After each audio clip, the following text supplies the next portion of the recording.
하나님께서 우리를 사랑합니다. 하나님께서 우리를 사랑해 주신 모든 은혜 가운데 여러분 십자가가 있습니다.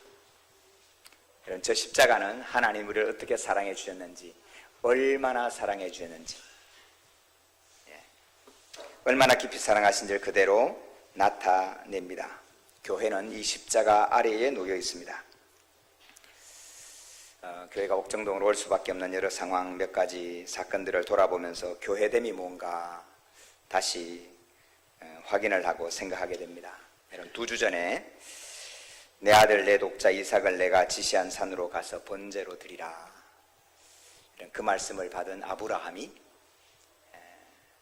100세여던 아들 15년 동안 정성스럽게 키워서 이제 이 아들과 한번 오늘날로 참 목욕탕으로 한번 가볼까 할 그 시점에 그 아들을 번제로 드리라는 두려운 말씀을 받고 순종했던 아브라함에게 하셨던 하나님의 음성을 우리가 함께 나누었습니다.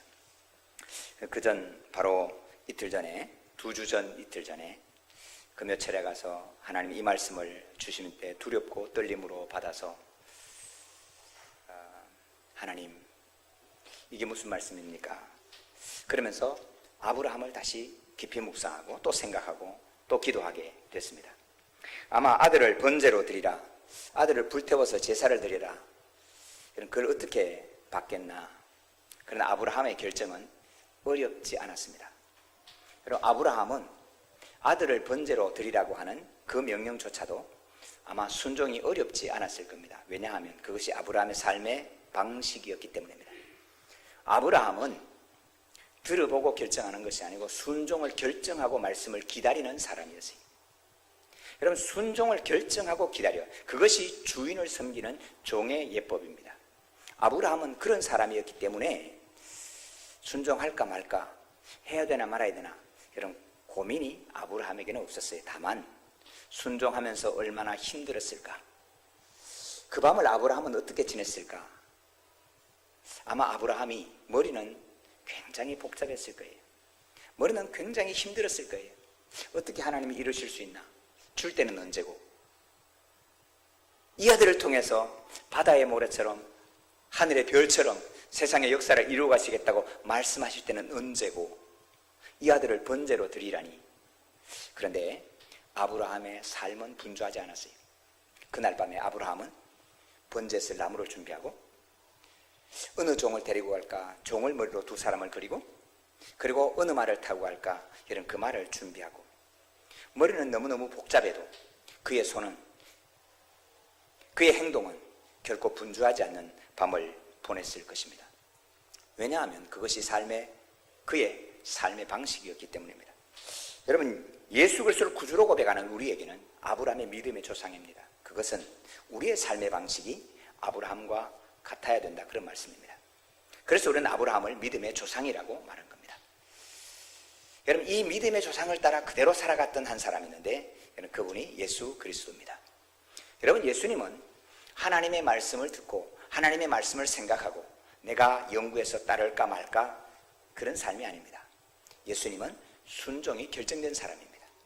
하나님의 말씀이면 나는 순종하겠다, 이것이 결정하고 살아가는 것이 예수님의 삶이었습니다.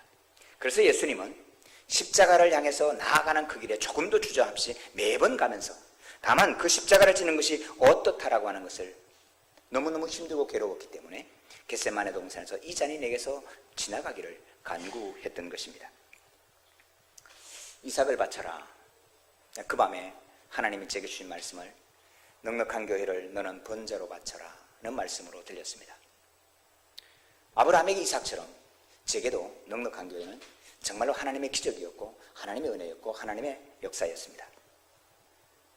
이제 조금 될 만하니까 하나님, 이게 무슨 말씀이냐? 그럼 참 머리가 복잡했어요. 그러나 대답은 간단했습니다.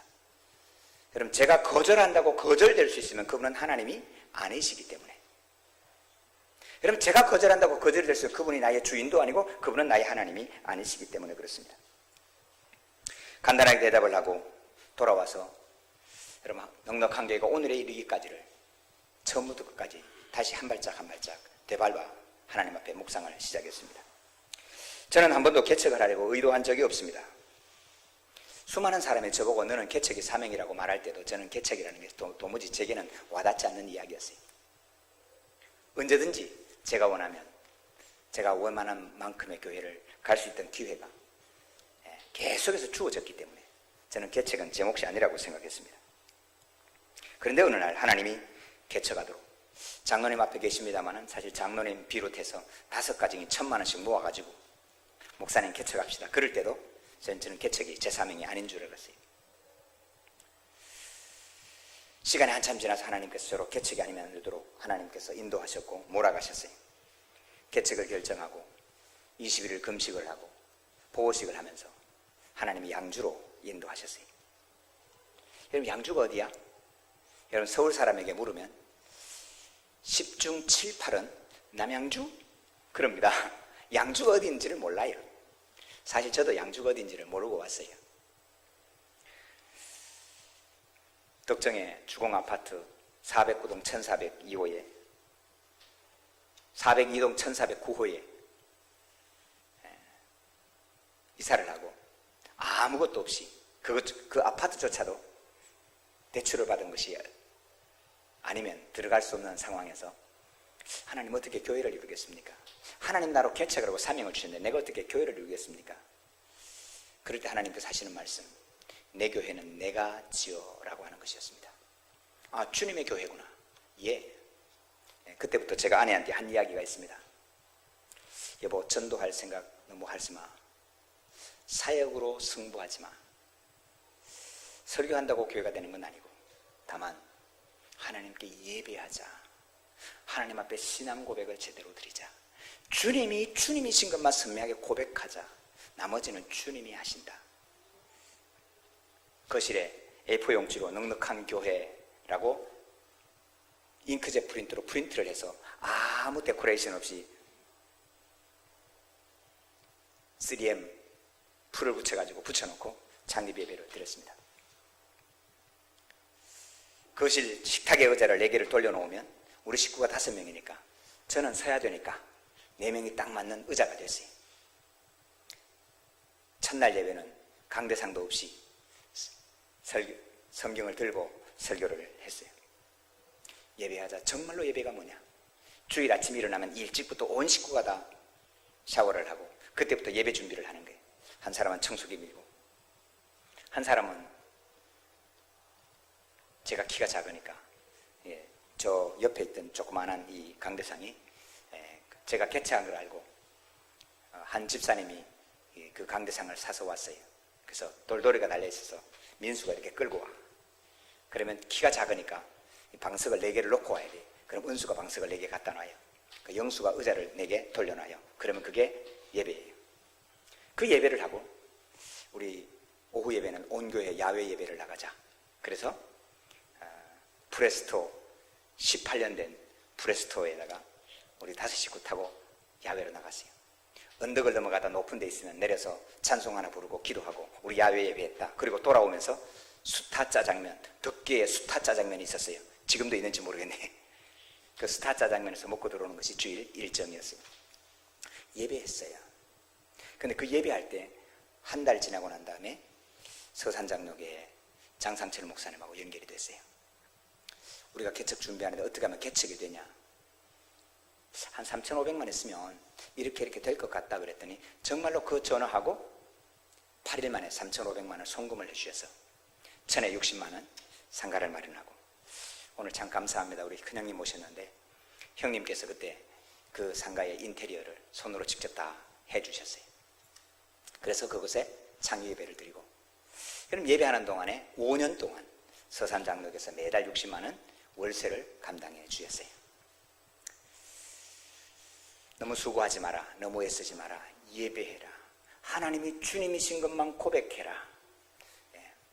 계속해서 저희 가족을 통해서 그 말씀을 함께 나누었습니다.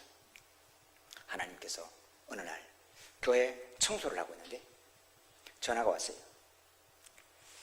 강석보 씨 맞지요? 예. 여기 국민은행인데 돈을 좀 쓰세요.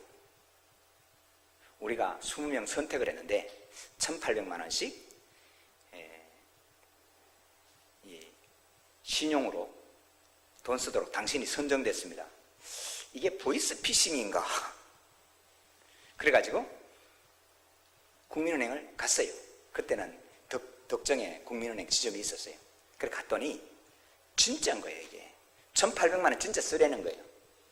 그래갖고 그 1,800만 원을 받아와서 이 고읍에 LH에서 분양하는 그 분양에 1,000만 원 예약금을 걸고 선 거예요.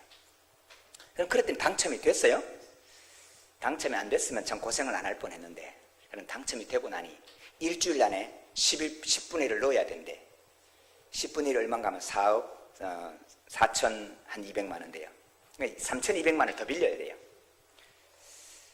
그때 날 전화를 했더니, 누구한테 전화를 했더니 너가 빌려달라면 빌려주지. 그리고 3천만 원 척 빌려주는 거예요. 그래서 4천만 원을 넣고 그때부터 하나님께 엎드려 기도하고 금식하고 기도하고, 하나님께서 우리가 지나왔던 그 고읍동 교회 건물을 짓게 하신 거예요.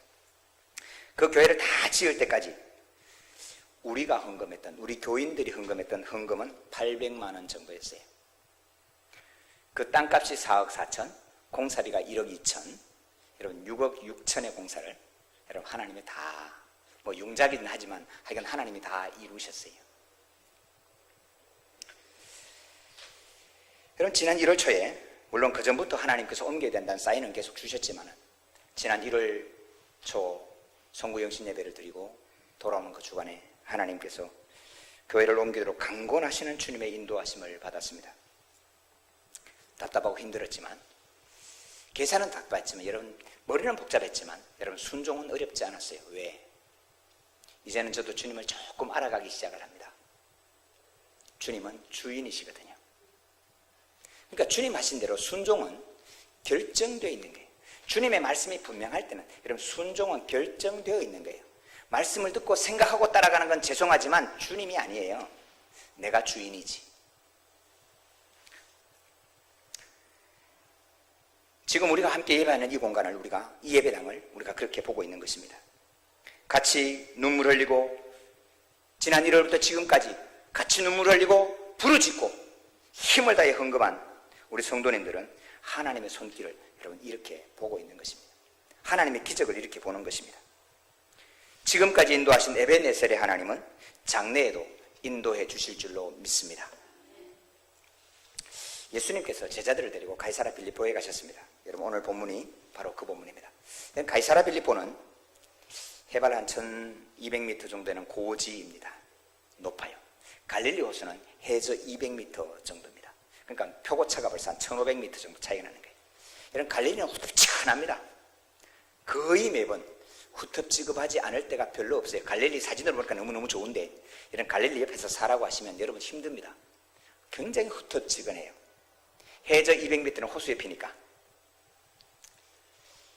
그곳에 사역하시는 예수님께서 제자들을 데리고 가이사라 빌립보로 지금 수련에 온 겁니다. 쉼과 함께. 여러분 이 가이사라 빌립보는 높은 곳에 시원할 뿐만 아니고 여러분 샘이 있는데, 우리 같은 이런 샘이 아니고 폭이 우리 교회 폭 정도 됩니다. 근데 물 높이가 50cm씩 콸콸 나옵니다. 그게 샘입니다. 여러분 성경의 샘이라고 하는 것은 우리가 생각하는 샘하고는 좀 개념이 약간 달라요. 부엘이라고 하는 샘은 우리가 우물로 번역했어요. 그거는 이렇게 정말로 우물입니다. 두리박으로 뜨는 우물이. 근데 애인, 단샘, 뭐 애인, 겨디, 그디샘, 뭐 그렇게 나오는 데는, 이런 샘이 엔게디샘 이런 데는 샘이 그런 샘을 말하는 거예요. 물이 콸콸 나와요. 그러니까 그는 이스라엘 항구가 이만한 게 놀아요. 사슴이 뛰어놀고 숲이 이루어져요. 이런 그곳에 지금 예수님께서 술을 넣으신 거예요. 예수님 당시에는 이 샘을 누가 줬느냐? 제우스 신이 줬다 이거예요.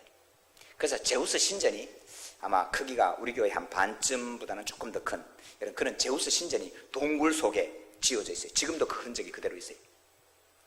그리고 이스라엘 각종 사람들이 이 샘은 자기가 믿는 신이 줬다고 생각하는 거예요. 그래서 그 절벽에다가 벽감이라 그러죠. 이렇게 움푹 파가지고 신상을 갖다 놓는 거예요. 이런 그 벽감이 빼곡하게 놓여 있어요. 지금도 그 벽감은 남아 있어요. 그곳에 예수님께서 제자들을 데리고 와서 이야기를 하는 거예요. 세상 사람들이 인자를 누구라 하냐? 저 사람들이 날 보고 누구라고 하니? 더러는 세례 요한, 더러는 엘리야, 더러는 예레미야나 선지자 중에 하나라 합니다. 성도는 교회, 세상의 교회를 뭐라고 하느냐 중요합니다. 관심 있어야 돼요. 그러나 여러분, 거기에 우리 주님은 매이지 않아요. 그것에 중요한 것이 아니고 주님은 이렇게 묻습니다. 너희는 나를 누구라 하느냐? 우리 하나님은 여러분, 세상이 어떻겠냐? 세상이 지금 어느 방향으로 가느냐? 여러분, 주님의 손안에 있지만 여러분, 그것을 중요한 것이 아니고 우리 주님은 함께 예배하고 함께 말씀을 읽고 함께 주님 앞에 있다라고 하는 너희들이, 제자 너희들이 누구라고 하느냐를 하나님이 묻고 계시는 거예요. 여러분, 오늘 또 주님의 관심은 우리가 주님을 어떻게 고백하느냐, 여기에 주님의 관심이 있는 겁니다. 베드로가 대답했습니다. 주는 그리스도시요 살아계신 하나님의 아들이십니다. 주는 그리스도시요 살아계신 하나님의 아들입니다. 예수님께서 이 말씀을 듣고 16절, 17절, 18절에 17절, 18절, 19절에 이렇게 말씀합니다. 바요나 시모나, 내가 복이 있도다. 이를 내게 알게 하니는 혈육이 아니요 하늘에 계신 내 아버지시니라. 내가 또 내게 이르노니 너는 베드로라. 내가 이 반석 위에 내 교회를 세우리니 음부의 권세가 이기지 못하리라. 내가 천국 열쇠를 내게 주리니 내가 땅에서 무엇이든지 매면 하늘에서도 매일 것이요 내가 땅에서 무엇이든지 풀면 하늘에서도 풀리리라. 주님이 이렇게 말씀합니다. 내가 너한테 얘기한다. 누구한테요? 성도 여러분, 하나님의 음성 들리기를 축복합니다. 하나님의 음성은 누구에게 말씀하시느냐? 하나님은, 우리 주님은 주님이 주인 되심을 고백하는 이에게, 주님이 주님 되심을 인정하는 이에게 주님은 말씀하십니다. 여러분, 주님의 음성이 내게 들리지 않는다는 것은 내가 주님을 주님으로 고백하지 않고 인정하지 않고 따르지 않기 때문입니다. 여러분, 왜 아브라함에게 아들을 드리라고 했어요? 순종할 걸 아니까, 종이니까. 아무나 아들 바치라 그러겠어요? 우리한테 바치라 그러면 다 도망가겠지.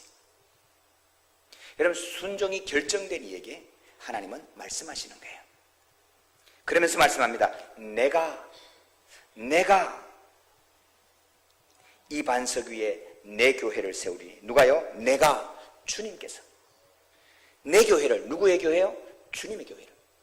여러분, 주님께서 주님의 교회를 주님이 세우신다 말씀하고 있는 것입니다. 가끔 목사님들이 만나면 그렇게 이야기합니다. 강 목사, 얼마나 힘들었어? 얼마나 힘들었어? 묻습니다. 쉽지는 않지요. 21일 금식을 몇 번씩, 열흘 금식을 몇 번씩, 일주일 금식도 수어 번, 3일 금식은 뭐 지난주에도 했잖아요. 힘이 없으니까, 내가 할 수 있는 게 없으니까 주님 앞에 손을 들고 기도하는 것 외에는 아무것도 할 수 없어요. 그러나 여러분, 얼마나 힘들어서 묻는 이에게 제가 하는 대답은 이것입니다. 주님이 하신 거예요. 주님이 하셨어요. 죄송하지만 별로 힘들지 않습니다. 그냥 주님이 해갈 걸 저는 믿고 그냥 순종할 뿐입니다. 교회는 목사의 교회도 아니고 장로님의 교회도 아니고 그 누구의 교회가 아닌 주님의 교회입니다. 너는 베드로라. 내가 이 반석 위에 교회를 세운다. 여러분, 이 여러 가지 해석이 있지만 이 말씀은 베드로가 드린 신앙의 고백이라는 것입니다. 주님은 그리스도십니다. 여러분, 메시아란 말입니다. 첫 번째, 주인이 맞느냐? 가끔 가다가 목사님은 내 우리 교회 교인들을 좀 잘 안 돌봅니까? 라고는 이야기를 한 번씩 합니다. 예, 그럴 수 있고요. 제가 신방을 아주 많이 잘 안 합니다. 신방을 요청하는 분들은 하지만 신방을 막 열심히 하는 그런 목사는 아닙니다.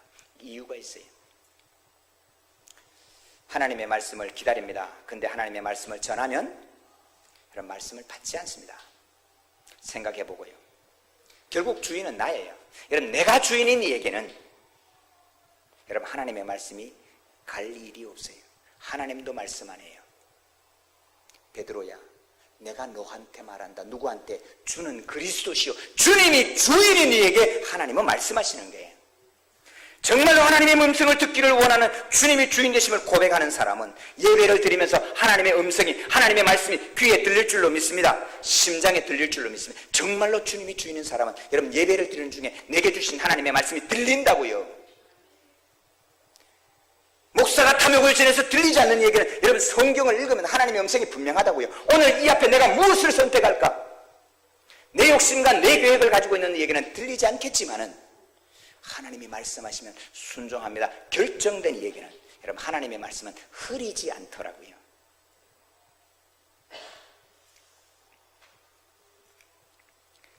많은 분들이 주여 주여 부르짖지만은 실제로는 주님이 주인이 아니라 하인으로 여기는 분들이 참 많습니다. 이런 그런 분들은 결국 자기의 길을 갑니다. 자기의 목표가 있을 수 있습니다. 자기의 계획이 있을 수 있습니다. 자기가 생각하는 교회의 모양이 있을 수 있습니다. 심지어 이렇게 하면 부흥합니다라고 하는 분들도 계십니다. 그러나 여러분, 여러분들이 와서 우리 교회도 그런 분들이 계셨어요. 그때마다 저희 대답은 단호했습니다. 저는 부흥을 위해서 기도하지만 부흥을 위하여 뛰지는 않습니다. 부흥을 위하여 소망하지만 저는 하나님께 순종이 결정된 사람입니다. 하나님이 망하라고 하면 망해야 되는 종일 뿐이지, 그럼 제가 어떤 계획을 가지고 있지는 않습니다라고 하는 고백을 저는 분명하게 오늘 또 다시 합니다. 넉넉한 교회 성도 여러분, 우리 이것을 기억하십시다. 우리는 우리의 교회를 이루어서는 안 됩니다. 그렇게 하지 않을 것입니다. 주님의 교회가 이루어지기를 순종할 뿐입니다. 순종을 결단하고 기도하는, 예수님의 뒤를 따라 예수님의 말씀을 따라 그분이 주인됨을 고백하는 신앙의 고백 위에 찬양을 하고 예배를 하고 기도하고 다시 순종의 자리에 설 뿐입니다. 이 고백 위에 주님께서 주님의 교회를 세워줄 줄로 믿습니다. 주님의 교회를 주님께서 이끌어 가심을 믿습니다. 이번 일들을 쫙 지나가면서 여러분, 주님께서 어떻게 하시는지, 여러분, 저는 기도한 것 외에는, 기도하고 하나님이 말씀하시는 것, 그 순간순간 순종한 것 외에는 아무것도 없었어요. 예배 마치고 우리가 보고하겠습니다만은 여러분, 5천 공사가 끝났습니다. 우리가 헌금한 것은 1,800만 원입니다. 주님이 다 이루어 가시는 거예요.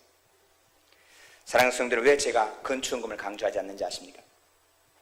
우리의 교회가 되면 안 되기 때문에 그렇습니다. 우리 시찰에 한 교회가 있는데 장로님 한 분이 목사님을 모시고 제가 교회를 이루겠습니다. 그리고 4억을 들여서 교회를 세웠습니다. 얼마나 감사해요? 이런 시간이 지났어요. 이런 결국 그 장로님이 내 교회에 그렇게 됐어요. 이제는 우리 시찰, 우리 노회 안에서 그분의 이름이 다 압니다. 전 그런데 별로 관심이 없는데도 불구하고 그 장로님의 이름이 제 입에 그냥 나옵니다. 결국 그 교회가 어렵고 힘들고 결국은 다 흩어지고 다 팔고 아무것도 남지 않았어요. 지금은 양쪽이 싸우는 것밖에 남지가 않았어요. 사랑하는 성도 여러분, 신앙 고백이 분명한 이게 하나님이 주신 선물이 있습니다. 천국 열쇠를 선물로 줍니다. 매면, 주님의 주인인 것을 알고 순종하는 일은 매면 하늘에서도 매입니다. 풀면 하늘에서도 풀립니다. 나의 목표는 주인 앞에서는 내려놔져야 돼요. 나의 계획은 주인 앞에는 없어져야 돼요. 주인이 결정하는 거예요. 사랑하는 성도 여러분, 세상 사람들이 넉넉한 교회를 뭐라고 말합니까? 되게 재미없는 교회라고 일련의 분들이 이야기하는 걸 저 들었습니다. 예, 맞습니다. 재미없습니다. 여러분, 재미로 교회를 세우지 않습니다. 다만 생명이 있습니다. 주는 그리스도시요. 여러분, 그리스도란 말은 메시아란 말입니다. 메시아를 헬라어로 그리스도라고 번역한 거예요. 여러분, 히브리어의 메시아를 헬라어로 그리스도라고 번역한 거예요. 주인이 될 때에, 주님이 주인이시면 주님은 우리를 건져주실 줄로 믿습니다. 주님이 주인이시면 주님은 우리를 채워주시는 분. 오늘 현대어로 번역하면 기도의 응답이 그곳에 있다 그 말입니다. 주님이 주인이시면 기도를 들어 응답하신단 말입니다. 주님이 주인이 아니고 내가 주인이 되니까 내가 책임져야 되지만은 주님이 주인일 때 주님이 책임져 가시는 게, 여러분, 목욕탕 가서 잘 보는 구절 있지요. 맡기지 않는 것은 책임지지 않습니다. 용각사는 소리가 나지 않습니다. 여러분, 내 인생을 주님께 맡기지 않고 주님은 내 인생을 책임지지 않습니다. 하나님의 교회를, 내 인생을 주님의 것이라 고백하고 맡겼더니 주님이 책임져 주시더라. 여러분, 이것은 우리 선명한 고백 아닙니까? 넉넉한 교회는 재미가 아니고 넉넉한 교회는 메시아, 구세주, 구원, 기도의 응답이 살아있는 교회입니다. 여러분, 앞에 앉아 계신 우리 장로님 기도의 응답입니다. 무슨 응답이냐고요? 궁금하시면 500원. 여러분 차라도 한 잔 대접하고 장로님 받은 응답이 무엇입니까? 정중하게 한번 초청해서 여쭤보십시오. 어떻게 넉넉한 교회에서 기도해서 하나님이 어떻게 역사했는지 여러분 장로님 입부터 들으십시오. 병원에서 1년 반 넘게 누워 계시다가 죄송하지만 제 눈으로 보기에도 정말 죄송해요. 장로님 다시 교회에 오시리라고 생각을 못했어요. 어느 날 신방한데 목사님 내가 다시 가서 넉넉한 교회 가서 성찬합니다. 와, 믿음 없는 목사를 향해 하나님 한 방 팍 치시는 소리로 제가 돌아와서 눈물로 울면서 회개했어요. 장로님 오셔서 다시 성찬하는 날 얼마나 하나님 너무너무 감사. 임상진 집사님 앉아 계십니다. 기도의 응답입니다. 무슨 응답이냐고요? 여러분 커피라도 한잔 드시고 물어보시라고요. 여러분 척추가 잘못돼서 하반신 반, 하반신 불수가 돼서 누워있는데 때려도 아프지 않고 꼬집어도 아프지 않고 그때 우리가 기도하면서 일어나거든 교회에 오시라고 그냥 그때 아멘하고 오셔서 지금 아동부 운전하고 계시는 거예요. 여러분 기도 응답이 한두 가지입니까? 사랑하는 성도 여러분, 주님이 주인 되심을 고백할 때 하나님의 음성이 들리고 주님이 주인 되심을 고백할 때 그 주님께서 메시아로 그리스도로 내 기도의 응답으로 함께 하실 줄로 믿습니다. 디모데후서 4장 10절에 보니까 이렇게 말합니다. 데마는 이 세상을 사랑하여 나를 버리고 데살로니가로 갔고 그리스에게는 갈라디아로 디도는 달마디아로 갔다. 사도 바울과 함께 있던 이 제자들이 어느 날 사도 바울을 딱 봤더니 그 목회 방식이 마음에 안 들어, 선교하는 방식이 마음에 안 들어, 그렇게 하지 말고 이렇게 합시다. 결국 자기 길을 갔어요. 자기 길을 사랑하고 자기의 목표를 고집하는 이들에게는 자기의 길을 선택할 것입니다. 다만 주님의 교회를 꿈꾸고 주님께 순종을 결정한 이에게는 자기 계획이 아니라 주님께서 이루어 가시는 교회를 눈으로 보고 감격으로 고백하고 나의 기도의 제목도 내가 바라는 소망도 구세주로 메시아로 건져주시는 경험을 하게 될 줄로 믿습니다. 사랑하는 성도 여러분, 하나님이 주인 되시는 교회, 나는 종인 교회로 어떻게 이 땅에 하나님의 교회가 서가는 것을 다시 고백하고 다시 만나고, 그래서 살아계신 하나님, 신상을 깎아놓고 엎드려 절하면서 죽은 신에게 절하는 것이 아니라 살아계신 하나님, 여러분 그 하나님을 오늘 또 믿음으로 고백하고 찬양하는 저와 여러분 될 수 있기를 주님의 이름으로 소망합니다.